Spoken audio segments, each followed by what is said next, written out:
Welcome to the first episode of Season 1 of the Metallica Re-Remastered series. Today we're going to be taking an in-depth look at the first song of Metallica's first album, Kill 'Em All's Hit the Lights. Hit the Lights, written by James Hetfield and Lars Ulrich, is the first track off the first Metallica album, Kill 'Em All, and it may be the first Metallica song ever written. Legend has it, James didn't want to be in a band with Lars, but Lars had secured a spot on a metal compilation album, Metal Massacre. Lars having a spot on an album and no band, and James wanting to be in a band that was on an album, decided to put their heads together. They got guitarist Lloyd Grant, and they recorded Hit the Lights, a different version, but the rest is history. So we'll start with a little tour of the library. This is all of the songs that have the bass solution, as mentioned before. Justice for All is at the top because it's where I started, but the rest of the songs are in sequence. Kill 'Em All, Ride the Lightning, Master of Puppets, Garage Days, what have you. 0101 is Hit the Lights. Before we begin, it is imperative to note that these isolated bass tracks have been sitting on YouTube for 11 years. They've had lots of time to bend and warp due to what is known as YouTube compression. And that is where YouTube reduces the size of a video every time it's viewed by fractions of a microsecond. What this does to the bass parts, though, is it causes them to lengthen and shorten in time. They don't go up or down, sharp or flat, so the pitch is the same, but the speed is shortened or lengthened depending on how it was reduced. And usually when there's a stop followed by a start, that gap in sound is where it tends to contract, and when there is a long whole note that rings out, that note is where it tends to expand. In order to combat the YouTube compression, and to get the isolated bass tracks to line up rhythmically with the rhythm guitars and the drums of the remastered versions of the songs, these bass tracks had to be split into many pieces. To show you what I'm talking about, this is the first split on Hit the Lights. I do them on downbeats, and both sides of the split must occur on the invisible line of silence, or there will be a crackle if it occurs over a wave. So with silence splits the goal, I'll show you the next few splits, and then the starts and stops, and then you can see it gets tedious in parts, but no complaints. I had a lot of fun doing this. And all totaled, Hit the Lights has a total of 154 splits, but I would say worth it in the end. And splitting the isolated bass tracks into many pieces was only part of what I did. You'll notice there's two more tracks here, the remaster and the enhanced. And these are both the remastered version of the song ripped directly from CD. This one here is unaltered, and the enhanced has two effects chain presets, kill bass 1 and 2, that I created with 8 equalizers to bring out the bass that's already on the album. And with there being 20 isolated bass tracks across 35 songs, and in Kill 'Em All's case, 3 isolated bass tracks for 10, to make them all sound similar when some songs have bass tracks and some songs don't, the enhanced track was actually useful because it brings out the bass that's already on the album, allowing me to keep the isolated track low and automate what I want to boost. And now, our moment of guitar architecture. All this talk of turning the bass up, and it's very easy to lose sight of one thing. James and Lars wrote amazing songs. How much volume they did or did not give Cliff and Jason's bass parts in their early recordings is what it is. When it came to the structures of their songs, Lars and James had a very simple system that they followed very strictly. Drums in stereo, bass in mono or center in the mix, the James Hetfield rhythm guitar in the left channel, and the Kirk Hammett rhythm guitar in the right channel. And of course, Kirk's lead guitar solos and James's lead vocals were both tracked in mono to appear center in the mix as well. And some of you already know this, but James recorded all the rhythm guitar that you hear in the left and right channel on all studio recordings up to and including the Black Album. Hit the Lights is something of a template that all Metallica songs would follow, in that when the band stops and one rhythm guitar leads the charge, it's the rhythm guitar in the left channel representing James. And that will alternate on Kill 'Em All as Dave wrote some of the songs, and you'll hear the rhythm guitar in the right channel leading the charge. But from Ride the Lightning forward, the rhythm guitar leading the charge is always in the left channel. Near the beginning of the song, at about 32 seconds, two really cool things happen. One, you see this big noise gets quieter and this quiet noise gets louder. That's actually the rhythm guitar in the left channel being brought in on the right channel and panned from hard right to hard left. Let's check that out. The other cool thing that happens is you see this line right here, how thick it is, and you see how it gets thin right there? That's because the reverb from the left channel rhythm guitar is bleeding into the right channel. You can hear the reverb. The minute the right channel guitar starts, the reverb is gone. Check this out.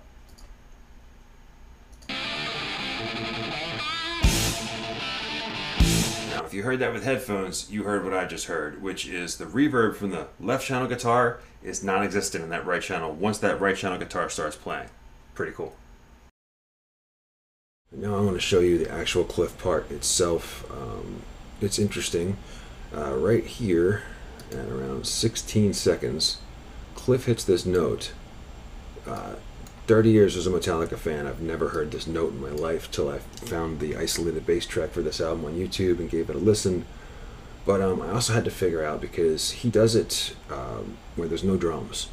So I had to figure out where it sat sonically, and in order to do that, I also had to listen to the album and really, really concentrate and see if I could find that note. And it is in there; it's barely audible.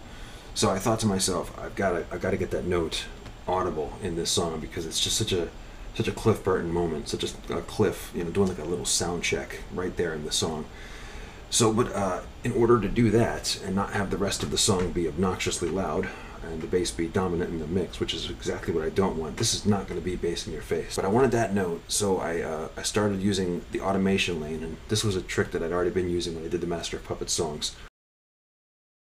And lastly, before I show you the bass tracks, I want to say I started with the Master of Puppets bass lines first so that I could get Battery and Disposable Heroes into my car, not knowing what a luxury I was experiencing working with songs that were recorded to a click, and then having to go from that to the beginning of Hit the Lights, where it's at free time, no click, and Cliff's going at random over the fade-in with the drums and the rhythm guitar.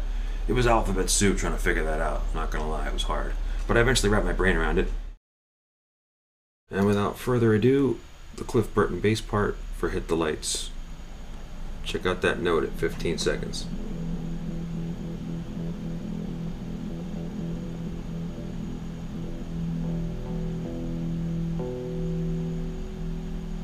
And brought it right back down so it sits in the mix. For the rest of the song, if there was something that he did that I thought didn't cut through the way that it should, like that root note, I thought it was a very Cliff thing to play, or an octave fill that didn't cut through the way that I thought it should, just gave it a decibel. Now here's all of it together. This is the enhanced track. For the songs that don't have a bass track, this acts as the surrogate bass part, and it's louder. For the songs that do have an isolated bass track, this is kept quieter, and it acts as a buffer between the two. And back to the Cliff part. Now at the end of the song, for whatever reason, the bass goes loud. I'm not sure when that happened. I'm sure they fixed it when they were mastering it, but the bass gets loud. And not sure if you know this about Kill 'Em All, but Kirk Hammett's lead guitar was mixed louder than anything on the album. And you know Lars likes to be the loudest. So I just brought the bass down 2.5 decibels at the end so that it would sit right in the mix and not dominate the lead guitar. Let's check that out.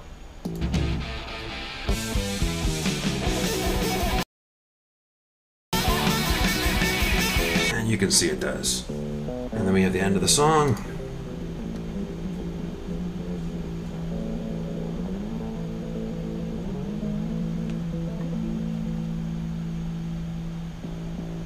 And that's it. And now it's time for the In-Album Lifeline segment, brought to you by Fresh Produce, not the brand, the concept. Eat your fruits and veggies. In this segment, I take a look at which songs on the album have isolated bass tracks and which don't, and what I trade the one that I'm working on. Well, on Kill 'Em All, there's 10 songs, 3 of which have isolated bass tracks, and that would be Hit the Lights, Whiplash, and Seek and Destroy. Would I trade Hit the Lights? I would trade it for Phantom Lord or Metal Militia. The rest of the songs, you can hear the bass pretty well, but those 2 songs, there's some cool stuff Cliff's doing that I kind of wish I could hear a little bit better. And Hit the Lights, really, Cliff is only doubling the rhythm guitars, and there's a few cool spots that are nice to hear, but I would definitely trade this song for Phantom Lord or Metal Militia. So this is their remaster. The next thing I upload to YouTube will be Hit the Lights Re-Remastered, and it will be instantly demonetized, and rightfully so. It's Metallica's art, not mine. My next episode will be The Four Horsemen, and there will be an episode and a re-remastered song for every song off the first 4 studio albums in order, starting with this one, Hit the Lights, and ending with Dyer's Eve. Thank you for watching. Please like and subscribe. This is the Metallica Re-Remastered series. Stay tuned for more. If you wish to support the series, please check out the link in the description down below. Thank you. So this is their episode. You idiot. Okay. So this is their remaster. The next thing I upload to YouTube...